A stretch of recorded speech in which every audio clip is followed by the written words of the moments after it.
नमस्कार बच्चों। आज हम अपना चैप्टर शुरू कर रहे हैं ऊष्मा।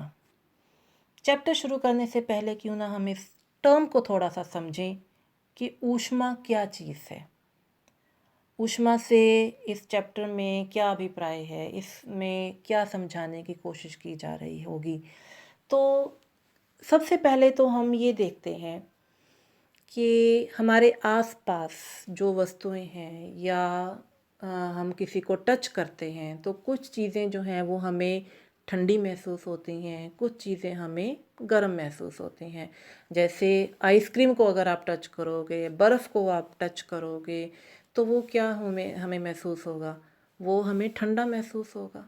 खाएंगे, गर्मियों में हम आइसक्रीम खाते हैं किस लिए, ठंडक महसूस करने के लिए। और अगर वहीं चाय के प्याले को अगर आप हाथ लगाओगे, तली हुई पूड़ियों को अगर आप हाथ लगाओगे तो वो क्या हमें महसूस होंगी, वो गर्म महसूस होंगी। तो क्यों ना हम एक छोटी सी सूची तैयार करते हैं कि जो वस्तुएं ठंडी हैं और जो वस्तुएं गर्म हैं, हम उनको एक सूचीबद्ध करते हैं। अब जैसे इसमें आइसक्रीम के बारे में तो बता ही रखा हुआ है कि जो आइसक्रीम है वो ठंडी होती है। अगर चाय है या चाय में रखा हुआ चम्मच है तो वो गर्म होगा। अगर आपका कोई फलों का रस है, फ्रूट जूस अगर आप पीते हो तो ऑब्वियसली वो क्या होता है, ठंडा होता है। गन्ने का जूस है, ठंडा होता है। मौसमी का जूस हम लेते हैं तो वो ठंडा होता है। तो कुछ चीज़ें जो हैं वो ठंडी होती हैं, कुछ चीज़ें हमारी गर्म होती हैं। और किसी के जो अगर आपने कोई सामान तला है या आपने सब्ज़ी अभी अभी बनाकर रखी है तो अगर आप उसके बर्तन को हाथ लगाओगे तो ऑब्वियसली वो आपको ठंडा नहीं लगेगा, वो आपको गर्म ही लगेगा, क्योंकि अभी अभी उसमें सब्ज़ी बनी है, अभी अभी उस बर्तन में कुछ ना कुछ तला गया है। तो वो बर्तन जिसमें अभी अभी कुछ पकाया गया हो तो वो आपको गर्म ही लगेगा, वो आपको ठंडा नहीं लगेगा। तो ये जो चीज़ होती है ऊष्मा, यहाँ से हम देखते हैं कि किसी भी वस्तु का ठंडा होना या गर्म होना, जब हमें किसी ऐसी प्रॉपर्टी के बारे में, ऐसी प्रॉपर्टी जिससे हमें ये पता चले कि ये वस्तु ठंडी है या गर्म है, तो इसका बोध होता हो, इसके बारे में हमें पता चलता हो, तो ये इसको हम क्या कहते हैं, ऊष्मा कहते हैं।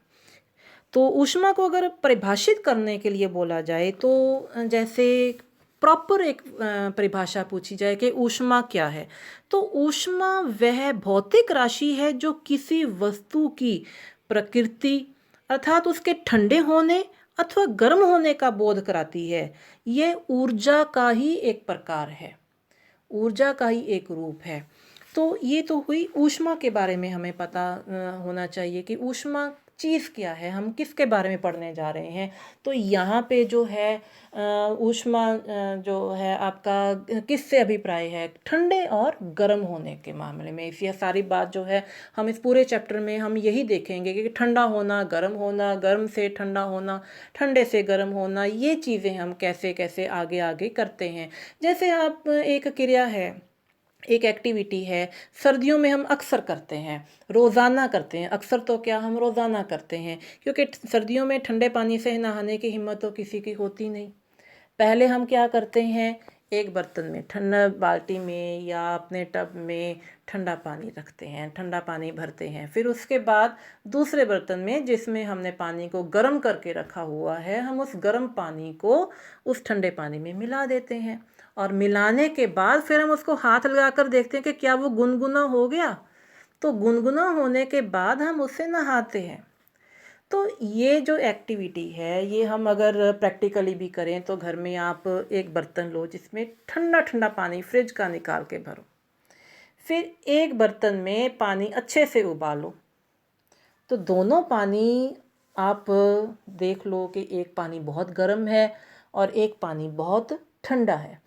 अब उसमें आप एक दूसरे के जो बर्तन हैं, जैसे गर्म पानी वाला जो बर्तन है उसमें आप ठंडा पानी जो है वो डालना शुरू करो।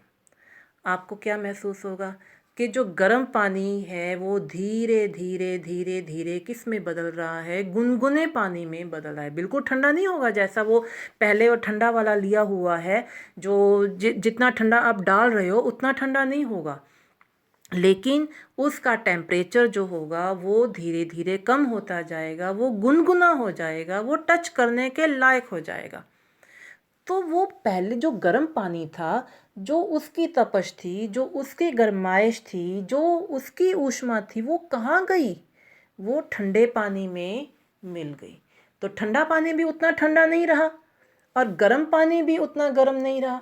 तो इसका मतलब क्या हुआ कि ऊष्मा जो थी या गरमाइश जो थी, यहाँ पे अब हम ऊष्मा बार बार यूज़ करेंगे क्योंकि ऊष्मा टर्म आपको मैंने समझा दी कि ऊष्मा है क्या? वो राशि जिससे हमें किसी वस्तु के ठंडे होने या गर्म होने का बोध होता है, उसे हम ऊष्मा कहते हैं। अब यहाँ पे आपको ऊष्मा के बारे में तो पता चल गया। अब मैं इस चैप्टर में बार बार ऊष्मा या ताप इसी का ही यूज़ जो टर्म है वो यूज़ करूँगी, क्योंकि ऊष्मा का दूसरी टर्म जो है हम उसको ताप भी बोल देते हैं कि जो ताप है वो उसका जो गर्म पानी था उसका ताप कम हो गया और जो ठंडा पानी था उसका ताप बढ़ गया।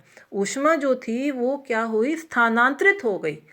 ऊष्मा का स्थानांतरण हो गया कि वो गर्म पानी से ठंडे पानी में। अब ठंडा पानी भी उतना ठंडा नहीं रहा, वो भी मिलकर आपका गुनगुना हो गया, और गर्म पानी भी उतना गर्म नहीं रहा, वो उसने भी अपनी ऊष्मा जो थी वो ठंडे पानी को दे दी और खुद का टेम्परेचर भी उसका कम हो गया। ये तो थी आपकी सबसे पहली एक्टिविटी जो इस चैप्टर के साथ रिलेटेड है कि पानी जो है वो आपका ठंडा और गर्म, जो सर्दियों में हम अक्सर करते हैं, हम रोज़ाना करते हैं। तो किसी भी वस्तु का ताप पता करने के लिए तापमान क्या था? अब ये तो हाथ लगाने वाली तो बात, अगर हम ये देखें कि वो उबलते हुए पानी में हाथ डालें तो वो तो हमारे लिए तो समझदारी वाली बात नहीं है।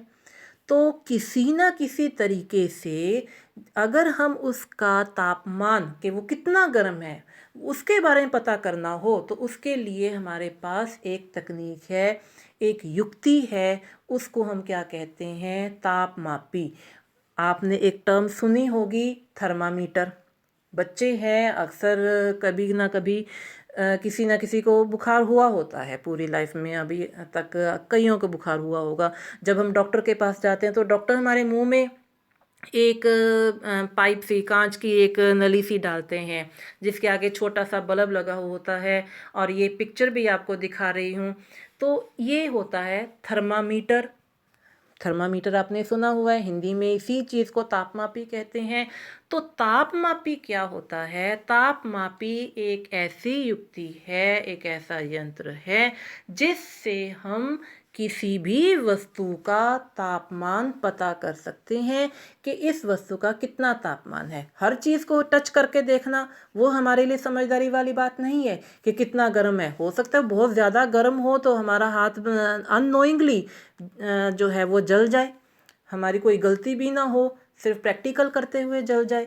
तो ऐसी चीज़ों के तापमान को पता करने के लिए हमारे पास एक युक्ति होती है, थर्मामीटर, तापमापी। और तापमापी आपके दो किस्म के होते हैं, एक होता है डॉक्टरी तापमापी और एक होता है प्रयोगशाला तापमापी।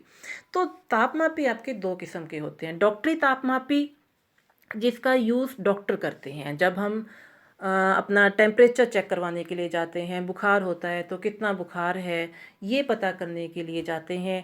तो डॉक्टर जो हमारे मुंह में थर्मामीटर डालते हैं उसको हम क्या कहते हैं?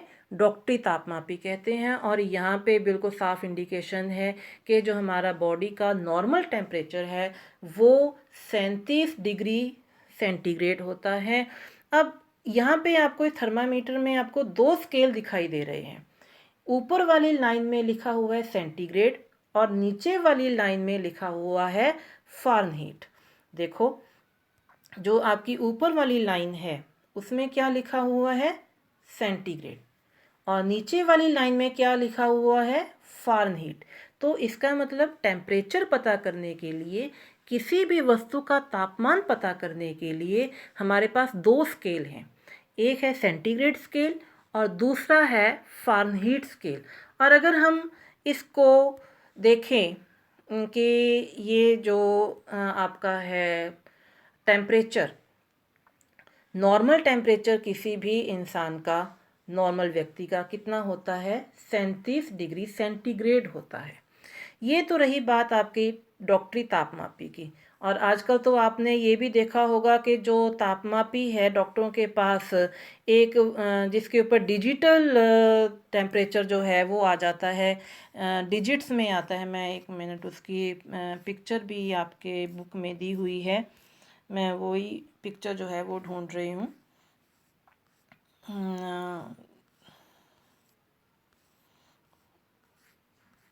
चलिए वो बाद में मैं आपको दिखा दूँगी।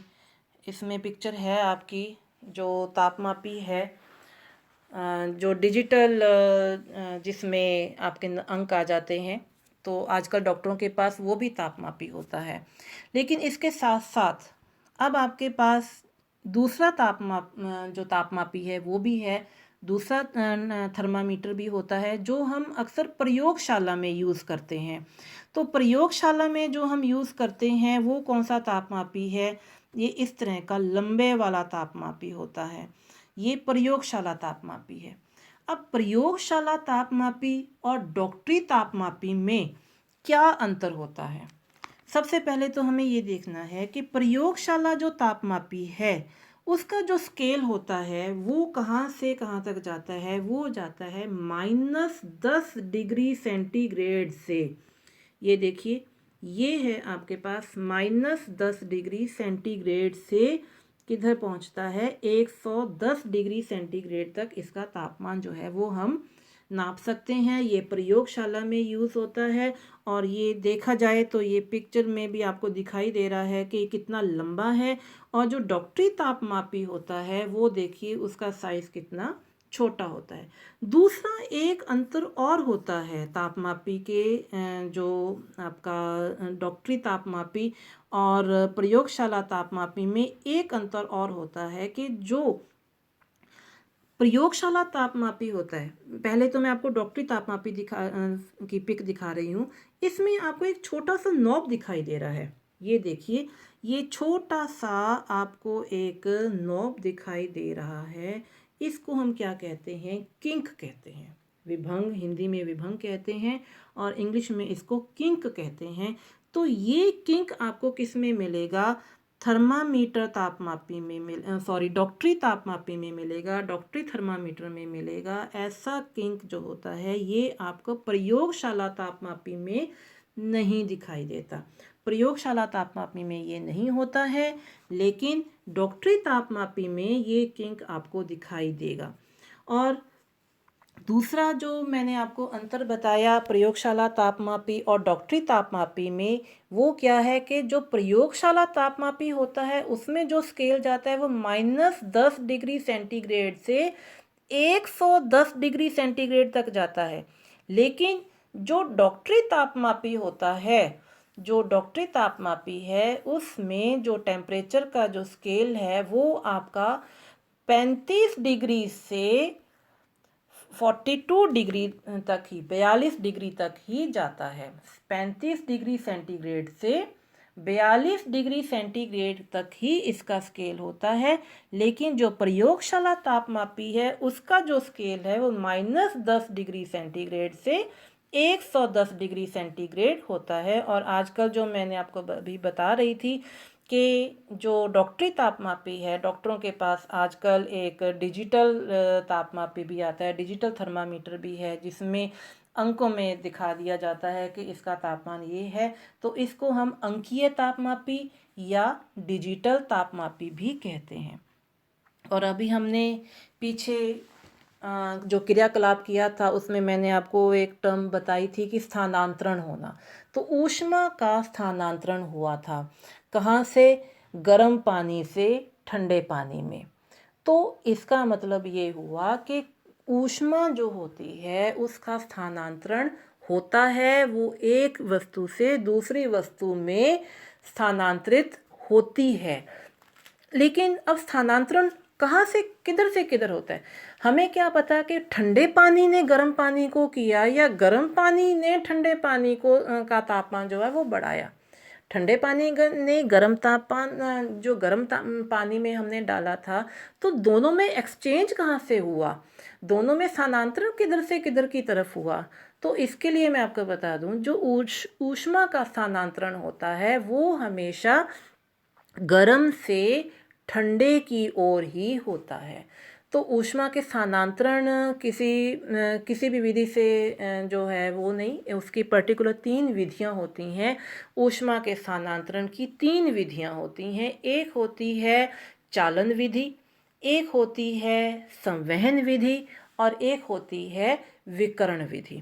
अब सबसे पहले हम ये देखते हैं कि ऊष्मा के स्थानांतरण की चालन विधि क्या है। इसको समझने के लिए सबसे पहले मैं एक आपको एक्टिविटी दिखाती हूँ। यहाँ पे क्या किया हुआ है, एक लोहे की छड़ ले रखी है। लोहे की छड़ के ऊपर मोम की मदद से जो चीज़ पिघल सके, मोम की मदद से क्या किया है, कुछ कीलें जोड़ दी, चिपका दी लोहे की छड़ के ऊपर। और लोहे की छड़ के एक सिरे को मोमबत्ती से गर्म करना शुरू किया। मोमबत्ती नहीं हिलाई, एक सिरे को मोमबत्ती से गर्म करना शुरू किया।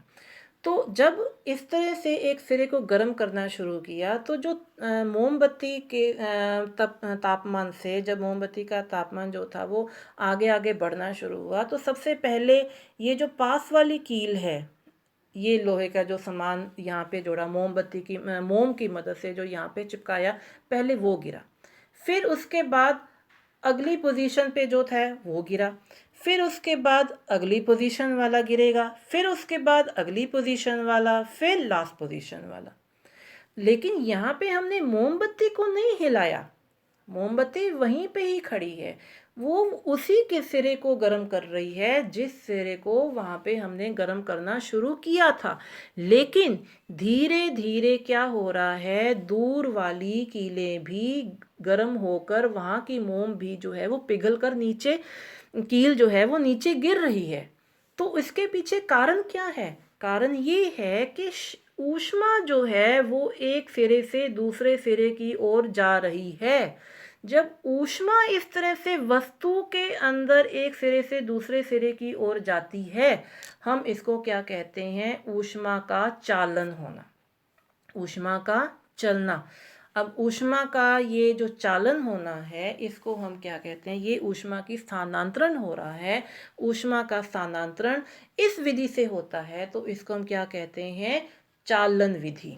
ये ऊष्मा के स्थानांतरण के लिए कौन सी विधि है, ये चालन विधि है ऊष्मा के स्थानांतरण के लिए। अब हम आते हैं कि ऊष्मा का स्थानांतरण तो हो गया, अब उसके बिहाफ पर, अब मान लो इस लकड़ी की छड़ की जगह पे इस लोहे की छड़ की जगह पे मैंने लकड़ी की छड़ रख ली और उसके एक सिरे को गर्म करना शुरू कर दिया। तो क्या बाकी की कीलें जो हैं या कोई भी कील जो है वो गिरेगी? नहीं गिरेगी। क्यों? क्योंकि लकड़ी के एक सिरे से दूसरे सिरे की ओर ऊष्मा का चालन नहीं होता है। अब आप ये कहोगे कि लकड़ी तो जल जाती है, लकड़ी तो एंड तक जलती है। नो डाउट लकड़ी एंड तक जलती है, लेकिन आप थोड़ा गौर करो कि पुराने ज़माने में जो लोग होते थे वो मशाल बनाते थे लकड़ी की मदद से। लकड़ी की मदद से वो मशाल बनाते थे, लोहे की छड़ की मदद से नहीं बनाते थे। तो क्या करते थे, लकड़ी का एक डंडा लेते थे, उसके ऊपर कपड़े को लपेटते थे और उस कपड़े को जलाते थे और वो एक मशाल के तौर पर काम करती थी। अब लकड़ी के दूसरे सिरे को उन्होंने हाथ में पकड़ा हुआ है। और ये तो चलो एक्टिविटी बहुत दूर की बात है। अगर हम आप गांव में अगर किसी को देखें कि लकड़ी के जो चूल्हा होता है उसमें लकड़ी जला रहे होते हैं, तो पीछे से लकड़ी को जब ठीक करते हैं, कुछ आगे करनी होती हैं, कुछ की पोजीशन बदलते हैं, तो लकड़ी को हाथ लगा कर ही करते हैं ना। अगर वहीं पे आपने लोहे की छड़ को भी रखा हो, मान लो आपने जो आप गांव में लेडीज़ को चूल्हे के ऊपर काम करते हुए देखो, तो उनके पास एक फूकना होता है जिसमें से वो पाइप सी होती है लोहे की, जिसमें से वो फूक मारती हैं। अगर वो भी लकड़ी के साथ रख दी और एक तरफ लकड़ी जल रही है चूल्हे के अंदर और एक तरफ वो जो फूकनी है वो भी पड़ी है, तो किसके सिरे को दूसरी साइड पे आप हाथ लगा सकते हो? लकड़ी को लगा सकते हो, लेकिन वो फूकनी को नहीं लगा पाओगे जो लोहे की है। तो इसका मतलब ऊष्मा का चालन लकड़ी में नहीं होता है, लेकिन लोहे की छड़ में होता है। तो ऊष्मा के चालन के बिहाफ पर, ऊष्मा के चालन के अकॉर्डिंग हम वस्तुओं को दो समूह में वर्गीकृत करते हैं। ऐसी वस्तुएं जो चालक हैं और ऐसी वस्तुएं जो चालक नहीं हैं। अब जैसे ये देखो, यहाँ पे परिभाषा हम पढ़ रहे हैं कि जो पदार्थ अपने से होकर ऊष्मा को आसानी से जाने देते हैं उन्हें ऊष्मा का क्या कहते हैं? चालक कहते हैं। इनके उदाहरण हैं एल्युमिनियम, आयरन, कॉपर। और जो पदार्थ अपने से होकर ऊष्मा को आसानी से नहीं जाने देते उनको हम क्या कहते हैं? कुचालक कहते हैं। और कुचालक की उदाहरण क्या है आपके पास? जैसे लकड़ी हो गई, प्लास्टिक हो गया, ये सारी चीज़ें क्या हैं? ऊष्मा के कुचालक हैं। अब ये तो थी आपकी चालन विधि, ऊष्मा के संचरण की, ऊष्मा के चालन स्थानांतरण की ये चालन विधि थी। अब दूसरी एक और विधि आती है जो है आपकी ऊष्मा की स्थानांतरण की संवहन विधि। अब संवहन विधि में क्या है? अक्सर हम किचन में जब हम पानी गर्म करते हैं तो आप देखते हैं कि बुलबुले जो हैं वो ऊपर की ओर उठ रहे हैं। अब वो ऊपर की ओर उठ रहे हैं तो इसका मतलब क्या हुआ? अब ये जो चीज़ होती है, यहाँ पे हमने स्टोव तो नीचे जलाया है, गैस जो है या आग जो है वो बर्तन के नीचे जल रही है और पानी जो है वो ऊपर तक गर्म हो रहा है। कैसे गर्म हुआ? अब इसको समझने के लिए हम एक एक्टिविटी करते हैं। एक गोल पैंदे वाली फ्लास्क लेनी है हमने। कैसी? ये देखो, गोल पैंदे वाली हमने फ्लास्क ली है, ऐसी। तो ये जो फ्लास्क है इसमें हमने पानी भरा और इसमें थोड़ा सा देखने के लिए, इस क्रियाकलाप को अच्छे से स्पष्ट रूप में देखने के लिए हमने इसमें क्या किया? पोटाशियम परमैंगनेट के थोड़े से क्रिस्टल डाल दिए। पोटाशियम परमैंगनेट क्या होता है? एक रंगदार क्रिस्टल होता है जो रंग छोड़ता है, तो पर्पल कलर होता है उसका। तो यहाँ पे हमने उस फ्लास्क में पोटाशियम परमैंगनेट के क्रिस्टल इसलिए डाले हैं ताकि इस चीज़ को हम स्पष्ट रूप से देख सके कि नीचे से पानी ऊपर की ओर कैसे आता है और ठंडा पानी गर्म होने के लिए नीचे की तरफ कैसे जाता है।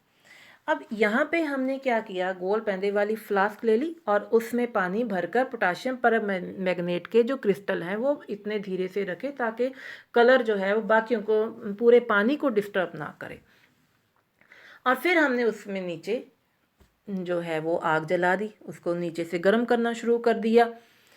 अब आप देखोगे जो पोटाशियम परमैंगनेट का जो रंग है वो एक सेंटर में से ऊपर उठ रहा है और साइडों से वो नीचे की ओर आता है। सेंटर में से ऊपर उठ रहा है। गोल पैंधा लेने का हमारा मकसद यही था ताकि कोई भी चीज़ अगर हम उसमें गिराते हैं तो वो बिल्कुल सेंटर में जाके गिरे, साइडों के ऊपर कंफ्यूजन ना क्रिएट हो। तो जो पानी है जैसे जैसे गर्म हुआ, पोटाशियम परमैंगनेट का जो रंग है वो धार बनाता हुआ, बिल्कुल क्लियर कट कॉलम बनाता हुआ ऊपर की ओर उठता है और साइडों से नीचे की ओर जाता है। कहने का मतलब यहाँ पे ये हुआ कि गर्म पानी जो है वो तो ऊपर की ओर उठ गया और उसके द्वारा जो छोड़ा गया जगह थी उसको आसपास वाले साइडों वाले ठंडे पानी ने उसकी जगह को लेने के लिए वो वहाँ पे आ रहा है। जैसे पानी ऊपर उठ रहा है और साइडों से ये जो ठंडा पानी है वो नीचे की ओर आ रहा है। ये गर्म पानी ऊपर की ओर आ गया और गर्म पानी ऊपर की ओर आ गया और साइडों से ठंडा पानी जो है वो नीचे की ओर आ रहा है। तो इस तरह से जो पानी है वो ठंडा पानी गर्म होने के लिए वापस नीचे आ रहा है और फिर से ये गर्म होकर ऊपर की ओर उठ रहा है। इस तरह से जो वस्तु है वो खुद चलकर ऊर्जा के या ऊष्मा के स्रोत की ओर आ रही है और ऊष्मा ग्रहण कर रही है, फिर वो वहाँ से जा रही है, ऊष्मा लेकर जा रही है। पहले वाले में जो चालन विधि थी उसमें आपने क्या देखा था? वस्तु वहीं टिकी हुई है, ऊष्मा जो है उसका स्थानांतरण हो रहा है, ऊष्मा का चालन हो रहा है। लेकिन इसमें आपने क्या देखा? इसमें वस्तु ऊर्जा के स्रोत के पास आ रही है, ऊष्मा ग्रहण कर रही है, फिर जा रही है। ऊष्मा ग्रहण कर रही है फिर जा रही है। वस्तु, ठंडी वस्तु फिर ऊष्मा के स्रोत की तरफ आई, ऊष्मा ग्रहण की और वापस चली गई, ऊपर की ओर उठ गई। इस चीज़ को हम क्या कहते हैं? संवहन विधि। और ये संवहन विधि प्रैक्टिकली हम जो है, ये जो तटीय क्षेत्रों में रहने वाले लोग हैं वो इसका बहुत ही बढ़िया मज़ा लेते हैं। तटीय क्षेत्र कौन से होते हैं? जो समुद्र के तट के पास रहते हैं, समुद्री तट पे रहते हैं, उनको उन क्षेत्रों को हम क्या कहते हैं? तटीय क्षेत्र कहते हैं। और जो तटीय क्षेत्र पर रहने वाले लोग हैं वो इसका बहुत मज़ा उठाते हैं। कैसे? कि दिन के समय हमें ये पता है तट में जो है दोनों चीज़ें आपके है, थल भी है और जल भी है। हमें ये पता है कि जो ज़मीन होती है, मिट्टी होती है, रेत होती है, वो पानी से अधिक जल्दी गर्म होती है। पानी ना तो जल्दी गर्म होता है ना ही जल्दी ठंडा होता है। ये पानी का एक फीचर है कि पानी ना तो जल्दी गर्म होता है और ना ही वो इतनी जल्दी ठंडा होता है। लेकिन उसके विपरीत अगर रेत या मिट्टी की बात करें, तो बालू की बात करें, तो जो बालू है या रेत है वो बहुत जल्दी गर्म भी हो जाती है और बहुत जल्दी ठंडी भी हो जाती है। अब दिन के समय क्या है? सूरज की तपश रहती है, तो सूरज की तपश से जो थल वाला हवा है, जो ज़मीन के ऊपर हवा होती है, वो गर्म होकर ऊपर की ओर उठती है। और हमें पता है कि समुद्र की ओर क्या है? ठंडी हवा है। समुद्र के ऊपर जो हवा होगी वो ठंडी होगी, लेकिन जो थल है उसके ऊपर जो हवा होगी वो क्या होगी? गर्म होगी। जो समंदर का है वो सारी हवा जो होगी वो क्या होगी? वो होगी ठंडी। और जो थल के ऊपर है वो गर्म कौन सी होगी? वो हो जाएगी गर्म। और गर्म होकर वो क्या होगी? गर्म होकर वो ऊपर की ओर उठना शुरू हो जाएगी। और ऊपर की ओर उठेगी तो यहाँ की जगह जो होगी वो खाली हो जाएगी। और खाली जगह को भरने के लिए जो समंदर से जो हवाएं ठंडी हैं वो किधर की ओर चलनी शुरू हो जाती हैं? थल की ओर चलनी शुरू हो जाती हैं। तो इस तरह से समुद्र से, समुद्र की ओर से थल की ओर या जल की ओर से थल की ओर जो वायु है वो चलनी शुरू हो जाती है। इस तरह की वायु को हम क्या कहते हैं? समुद्र समीर कहते हैं। समीर पवन जो पर्यायवाची है आपका। और यहाँ पे हमारे पास क्या है कि यहाँ पे जो ज़मीन की हवा है वो गर्म होकर ऊपर की ओर उठती है, और यहाँ पे जो गर्म होकर ऊपर की ओर उठती हवाएं हैं यहाँ पे जगह खाली हो जाएगी। और समंदर के ऊपर जो ठंडी हवाएं हैं वो उस खाली जगह को भरने के लिए थल की ओर चलना शुरू कर देती हैं, जिसको हम क्या कहते हैं? समुद्र समीर। और रात के समय यही चीज़ उल्टी हो जाती है। क्यों? क्योंकि रेत जितनी जल्दी गर्म होती है उतनी ही जल्दी ठंडी हो भी जाती है, लेकिन पानी ना तो जल्दी गर्म होता है और ना ही जल्दी ठंडा होता है। इस वजह से जो पानी है वो समुद्र का पानी अभी भी क्या है? गर्म है। समुद्र का पानी जो है, उस समुद्र के पानी की ऊपर की जो हवाएं हैं वो क्या है? वो अभी भी गर्म है। लेकिन ये जो ज़मीन के ऊपर हवाएं हैं वो क्या हो गई हैं? वो ठंडी हो गई हैं। तो इस वजह से जो ठंडे से गर्म है तो ठंडे से गर्म की ओर हवाएं जो हैं वो चलनी शुरू हो जाती हैं। क्यों? क्योंकि गर्म हवाएं तो अभी भी हल्की होकर ऊपर की ओर ही उठ रही हैं, अभी भी क्या है? ऊपर की ओर उठ रही हैं, और ये जगह अभी भी खाली हो रही है। तो ठंडी हवाएं उस जगह को भरने के लिए गर्म की ओर चलना शुरू कर देती हैं। और इस तरह की जो समीर होती है हम उसको क्या कहते हैं? थल समीर का नाम देते हैं। तो ये ये रात के समय हो रहा है कि समंदर की ओर गर्म हवाएं हैं, वो गर्म होकर ऊपर उठती हैं और उसको भरने के लिए ठंडी हवाएं जो हैं वो थल से समंदर की ओर चलती हैं। इस तरह की जो हवाएं होती हैं हम उसको थल समीर कहते हैं। और दूसरी ओर जो दिन के समय थल की जो हवाएं होती हैं वो गर्म होकर ऊपर होती हैं, और समुद्री की जो हवाएं जो होती हैं, समुद्र की ऊपर की जो हवाएं होती हैं वो ठंडी होती हैं और वो गर्म जगह को भरने के लिए उधर की ओर चलना शुरू कर देती हैं, थल की ओर चलना शुरू कर देती हैं। इसलिए हम इसको क्या कहते हैं, समुद्र समीर कहते हैं। दिन के समय समुद्र समीर चलती हैं और रात के समय थल समीर चलती हैं। इन बातों का हमने ध्यान रखना है। अब ये तो हुई संवहन विधि ऊष्मा के संचरण की। अब तीसरी विधि है विकर्ण विधि। विकर्ण विधि क्या होती है कि ऐसी विधि जिसमें ऊष्मा का स्थानांतरण तो हो रहा है, लेकिन किसी भी माध्यम की कोई आवश्यकता नहीं होती है। जैसे यहाँ पे भी एक लाइन को मैं इंडिकेट कर रही हूँ कि विकर्ण द्वारा ऊष्मा के स्थानांतरण में किसी माध्यम जैसे वायु अथवा जल की आवश्यकता नहीं होती है। इसका उदाहरण, सबसे बड़ा उदाहरण क्या है, सूर्य से हम ऊष्मा प्राप्त करते हैं, लेकिन ना तो हम सूरज को टच करने के लिए जाते हैं कि वहाँ से ऊष्मा लें और वापस आ जाएं संवहन विधि की तरह, और ना ही सूरज से कोई चीज़ ऐसी आती है जो हमारे तक पहुँचे। तो ना तो चालन विधि हो रही है और ना ही संवहन विधि हो रही है। तो इस तरह का जो ऊष्मा का स्थानांतरण होता है जिसमें कोई माध्यम प्रयोग में नहीं आता, ना वायु का प्रयोग में आता है, ना कोई जल प्रयोग में आता है, किसी माध्यम की आवश्यकता नहीं होती है, इस तरह की ऊर्जा के संचरण की विधि को हम विकर्ण विधि कहते हैं। अब एक चीज़ जो है वो आपको देखनी है कि कुछ चीज़ें, सर्दियों में एक टर्म आती है, सर्दियों और गर्मियों में हम किस तरह के कपड़े पहनना पसंद करते हैं। ऑब्वियसली जो सर्दियां हैं उनमें हम गहरे रंग के कपड़े पहनते हैं और गर्मियों में हम हल्के रंग के कपड़े पहनना पसंद करते हैं। क्यों? कारण क्या है? क्योंकि जो गहरा रंग होता है वो ऊष्मा को अधिक अवशोषित करता है, अधिक उसको अपने अंदर सोखता है। और सर्दियों में हमें क्या ज़रूरत होती है? हमें गर्माइश की ज़रूरत भी होती है।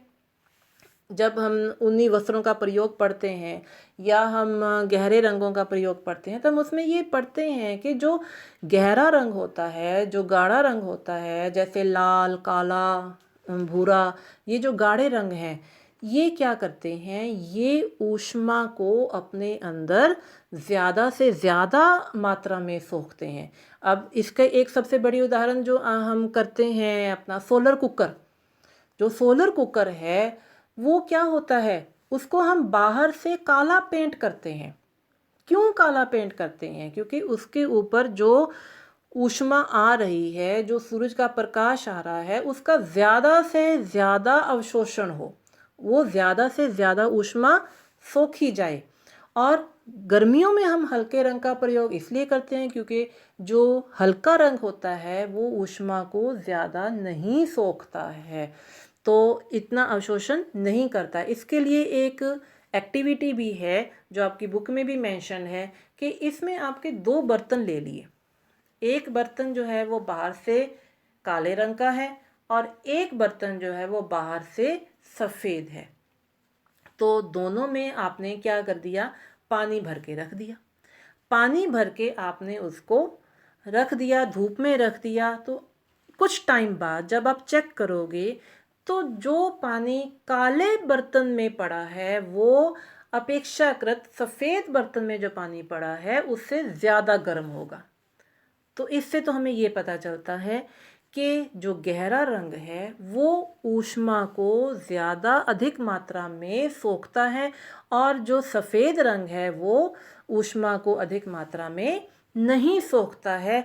इसलिए हम सर्दियों में गहरे रंग के कपड़े पहनना पसंद करते हैं और गर्मियों में हम हल्के रंग के वस्त्र जो है वो पहनना पसंद करते हैं। तो यहाँ पे आपका जो है टर्म्स जो इस चैप्टर में यूज़ हुई हैं, एक तो सेल्सियस स्केल है, एक फ़ारेनहाइट स्केल का भी मैंने आपको रेफरेंस दिया था।